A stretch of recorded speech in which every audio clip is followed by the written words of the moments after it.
Hello everyone, welcome to Sprint UPSC. We are discussing class 9 NCERT Democratic Politics 1 और हम हैं chapter 3 में electoral politics पढ़ रहे हैं. अब हम स्टार्ट करेंगे what makes election in India democratic. देखिए, हम अब तक समझ चुके हैं इलेक्शन की ज़रूरत क्यों है और हमारे भारत में, इंडिया में किस तरह का इलेक्शन सिस्टम हमने अडॉप्ट करके रखा है. इस सेशन में हम पढ़ेंगे इंडिपेंडेंट इलेक्शन कमीशन के बारे में. ठीक है, आगे आने वाले सेशंस में हम ये सारी चीज़ें कि हमारा डेमोक्रेटिक कैसे बनता है इलेक्शन, वो जैसे कि लोगों का participation, popular participation, acceptance of election outcomes and challenges क्या होते हैं, ये सब हम नेक्स्ट सेशन में समझेंगे. For today's session we are going to discuss the independent election commission. तो देखिए, डेमोक्रेसी में ये चीज़ इंश्योर करने के लिए कि इलेक्शंस जो हैं वो डेमोक्रेटिक हैं, हमें ये इंश्योर करना ज़रूरी है कि ये जो इलेक्शंस का जो प्रोसीजर है वो फ्री एंड फेयर हो. ठीक है, हम अब तक बहुत से अनफेयर प्रैक्टिसेस के बारे में जानते हैं इलेक्शंस में, है ना. टीवी पे देखा होगा, न्यूज़पेपर रिपोर्ट्स में देखा होगा कि एलिगेशंस लगाए जाते हैं कि इस कॉन्स्टिट्यूएंसीज़ में ऐसा हुआ, यहाँ पे मारा पीटी हुई, या फिर यहाँ पे ये तरीका अपनाया गया इलेक्शंस में न्यूसेंस क्रिएट करने के लिए. ठीक है, बहुत से ऐसे हैं कि जैसे कि फॉल्स नेम आपने देखे होंगे वोटर लिस्ट में. ठीक है, और जो जेन्युइन नेम्स हैं उनको एक्सक्लूड कर दिया जाता है वोटर लिस्ट से. Sometimes misuse of government facilities and officials by the ruling party. ये दिस इज़ ऑल्सो देयर कि गवर्नमेंट, देखो, जो रूलिंग पार्टी जो रूल में है वो ऑलरेडी गवर्नमेंट की फैसिलिटीज़ को मिसयूज़ करती है फॉर द कैंपेन और to get the votes, whatever it is. Excessive use of money by rich candidates and big parties. तो ऑल्दो देयर इज़ अ बार कि कितना अमाउंट आप खर्च कर सकते हो इलेक्शन कैंपेनिंग पे, लेकिन स्टिल ऑफ द कैमरा या फिर देखिए लाइक बिहाइंड द कर्टन्स बहुत सा पैसा खर्च किया जाता है. स्पेशली जो रिच कैंडिडेट्स होते हैं वो, और जो पावरफुल बड़ी पार्टीज़ होती हैं वो बड़ा पैसा खर्च करती हैं. और क्या होता है, intimidation of voters and rigging on the polling day. तो this is also done and usually होता है बहुत सी जगह पर जहाँ पे वोटर्स को डराया जाता है ना, और रिगिंग्स भी होती हैं. So there are these are the like misconducts जो कि आपने देखे होंगे, unfair practices in a way. These are the unfair practices to win the elections, और जो भी इलेक्शंस में होती आ रही हैं.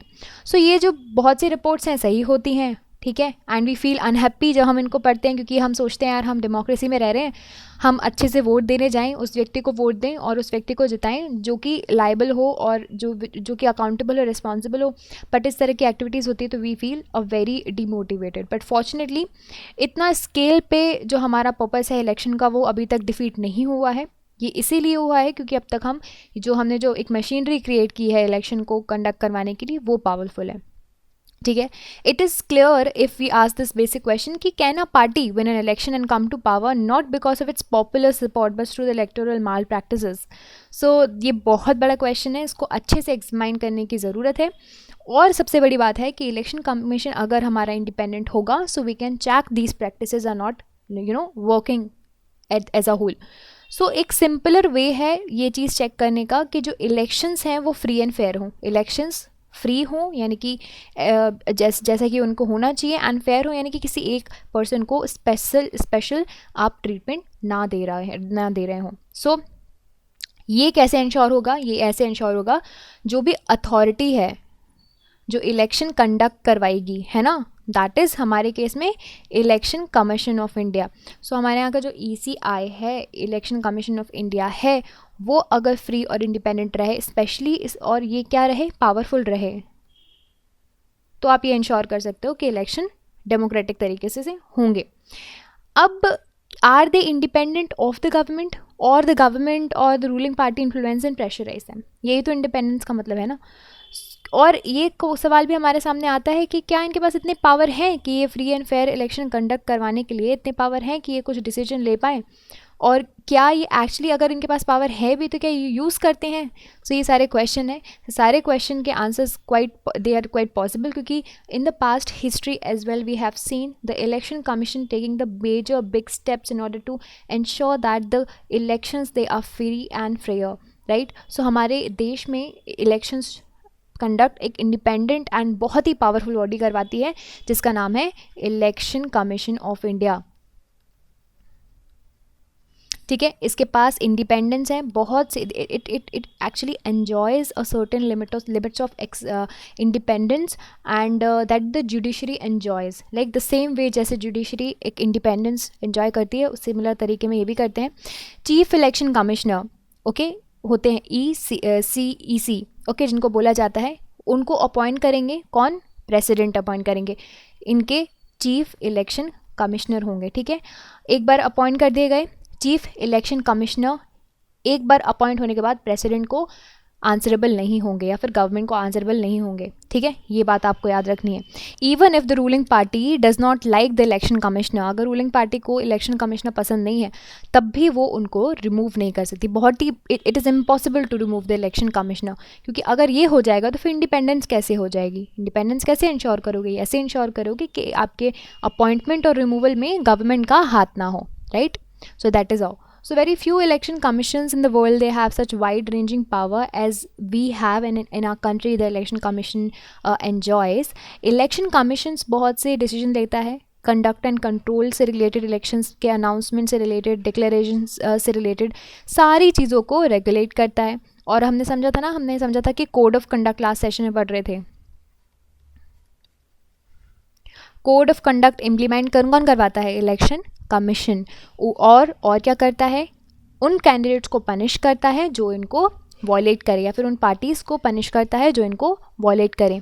और क्या पावर होते हैं इलेक्शन कमीशन के पास, ये गवर्नमेंट को गाइडलाइंस दे सकता है इलेक्शंस के पहले कि भाई आप अपने गवर्नमेंटल पावर का मिसयूज़ ना करो, and to enhance its chances to will the elections, अगर आप कोई गवर्नमेंट पावर का यूज़ करते हो तो दिस इज़ नॉट अलाउड।